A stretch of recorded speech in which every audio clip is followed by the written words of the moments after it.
Haleluya, shalom saudara yang dikasih dalam Tuhan. Hari ini kembali saya menyapa setiap umat Tuhan dimanapun Bapak Ibu Saudara berada dalam program Bible and Coffee. Kita bersyukur karena kasih karunia Tuhan, karena anugerah Tuhan itulah yang memampukan kita untuk tetap terus berdiri menghadapi badai, untuk tetap terus berpengharapan sekalipun kita tidak lihat pengharapan dalam apa yang kita hadapi. Tapi iman kita harus tetap teguh berdiri karena kita tahu hidup kita ada dalam tangan Tuhan. Karena itu firman Tuhan perlu untuk kita dengar setiap hari.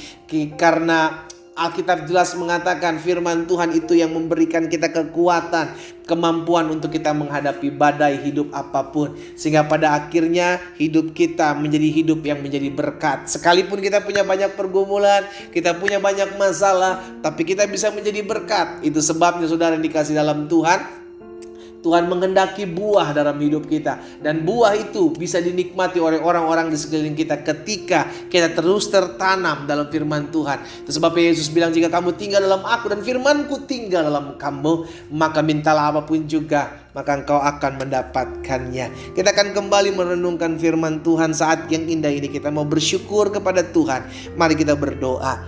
Bapa, terima kasih buat kasih karunia Tuhan, buat anugerah Tuhan dalam hidup kami. Sungguh kami boleh melihat ada saja jalan-jalan keluar yang Allah sediakan dalam hidup kami. Ada saja keajaiban-keajaiban yang Tuhan bukakan tatkala kami setia menanti jawaban doa. Itu sebabnya kami perlu firman-Mu, karena dengan firman-Mu kami diteguhkan, dengan firman-Mu kami dimantapkan, dengan firman-Mu kami mendapatkan pengharapan. Kami berdoa, sampaikan sesuatu bagi masing-masing kami ya Allah Roh Kudus. Kami buka hati kami sendengkan telinga kami untuk dengarkan firman-Mu. Di dalam nama Tuhan Yesus kami berdoa. Haleluya. Amin, amin. Puji Tuhan. Saudara dikasih dalam Tuhan, kita percaya bahwa hidup kita disertai Tuhan. Katakan amin. Iya kan?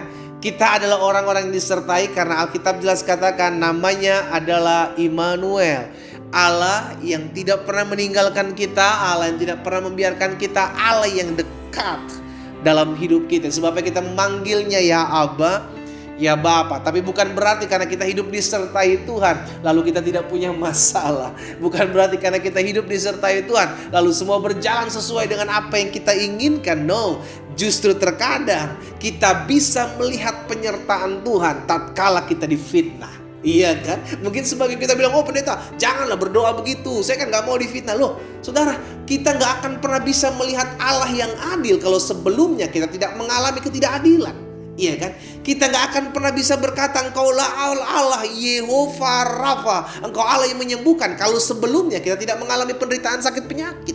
Berarti kita baru bisa melihat siapa Allah kita ketika kita mengalami sesuatu yang membuat Allah berkarya, yang membuat Allah bertindak. Demikian pula ketika kita menyadari bahwa Allah kita adalah yang menyertai kita. Sebelumnya kita tidak akan pernah tahu kalau sebelumnya kita tidak pernah mengalami kesusahan dulu. Kita tidak pernah mengalami penderitaan dulu. Tapi kita bisa lewati penderitaan, kita bisa lewati kesesakan, kita bisa lewati kesusahan karena kita tahu Allah menyertai kita.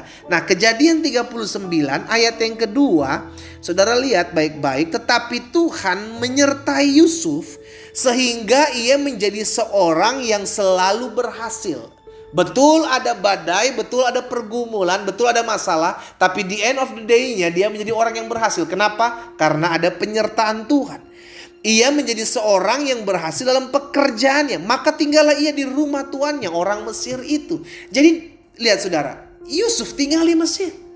Bukan soal di mana Tuhan tempatkan saudara dan saya berada saat ini. Kita nggak bisa memilih di mana saya dilahirkan, dari keluarga, latar belakang keluarga seperti apa.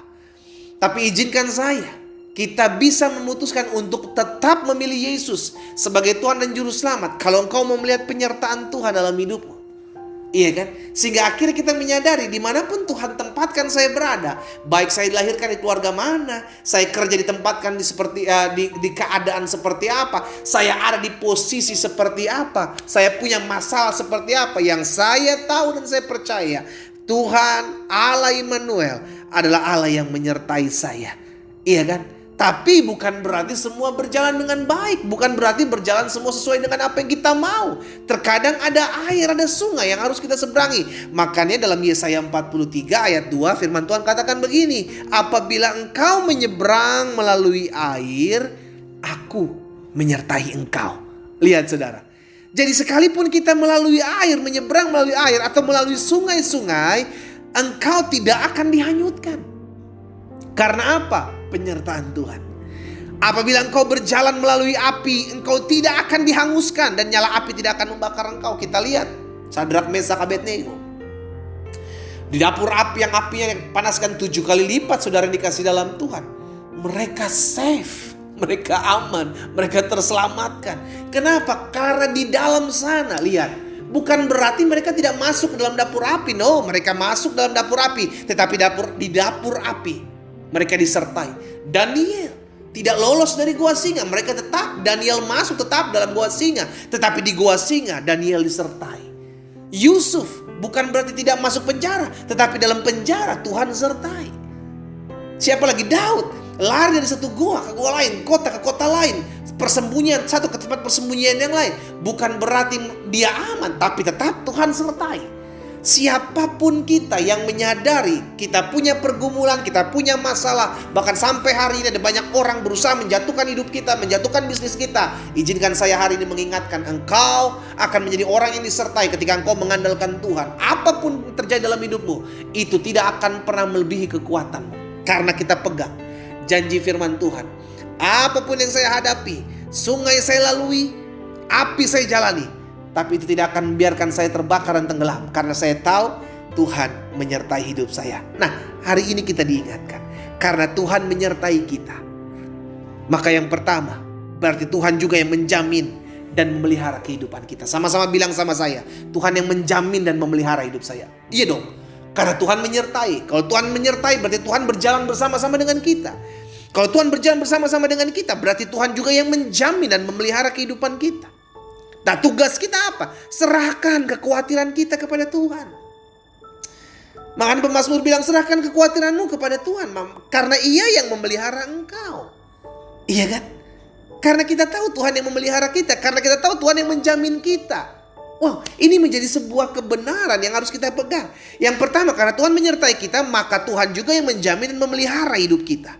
Yang kedua, karena Tuhan menyertai kita, maka tidak akan ada yang membahayakan hidup kita. Lihat, api boleh kita lalui, sungai boleh kita lewati, tapi tidak akan membahayakan hidup kita. Kenapa? Karena kita disertai. Tapi bukan berarti kita tidak bisa mengalami ancaman loh saudara. Kita tetap masih bisa mengalami ancaman. Tetapi apapun yang terjadi, Alkitab jelas katakan, tidak ada satu helai rambut pun jatuh tanpa seizin Tuhan. Wow, Tuhan yang menyertai berarti Tuhan juga yang menjamin dan memelihara hidup kita. Tuhan yang menyertai berarti tidak akan ada yang membahayakan hidup kita. Tuhan yang menyertai berarti selalu ada keberhasilan dan keberuntungan. Haleluya. Bahkan Alkitab katakan pada Yosua, firman Tuhan katakan kepada Yosua jelas, selama engkau tidak menyimpang ke kanan dan ke kiri, engkau berjalan sesuai dengan apa yang aku perintahkan kepadamu, maka apapun juga yang kau kerjakan akan aku buat berhasil. Dan akan ada keberuntungan dalam hidupmu. Saudara dikasih dalam Tuhan, ini kita ambil keputusan untuk tetap hidup selalu bersama dengan Tuhan. Jangan jauh dari Tuhan. Karena kita tahu Tuhan gak bisa jauh dari kita. Karena Dia berjanji, Dia terikat dengan perjanjiannya. Aku menyertai engkau sampai kepada kesudahan zaman. Yang seringkali yang membuat kita jauh adalah kita sendiri yang menjauhi diri kita dari Tuhan. Kita yang membuat keputusan, akhirnya kita jauh dari Tuhan. Saudara dikasih dalam Tuhan, saya ajak setiap umat Tuhan sadar Tuhan yang menyertai kita, maka Dia juga yang memberikan kepastian hidup kekal di sorga buat setiap kita. Kita berdoa, kita datang kepada Tuhan. Bapa, terima kasih buat firman-Mu. Kami mengucap syukur buat kasih setia Tuhan. Kami tahu hidup kami sudah ditebus, hidup kami sudah diselamatkan. Bukan hanya sampai di situ, Tuhan juga yang menyertai kami, Tuhan juga yang memelihara hidup kami, Tuhan juga yang menjamin kehidupan kami bahwa tidak akan ada yang membahayakan hidup kami. Dan selama kami tidak menyimpang ke kanan dan ke kiri, maka apapun yang kami kerjakan dibuat tangan Tuhan berhasil. Hamba berdoa buat setiap umat-Mu dimanapun mereka berada, di dalam nama Yesus, Biar kasih karunia Tuhan, anugerah Tuhan terus menopang kehidupan mereka. Umat Tuhan hidup dalam pemeliharaan Tuhan yang ajaib. Umat Tuhan hidup dalam anugerah Tuhan yang ajaib. Terima kasih Bapa. Di dalam nama Tuhan Yesus Kristus saya mengucapkan berkat buat umat-Mu. Haleluya. Amin.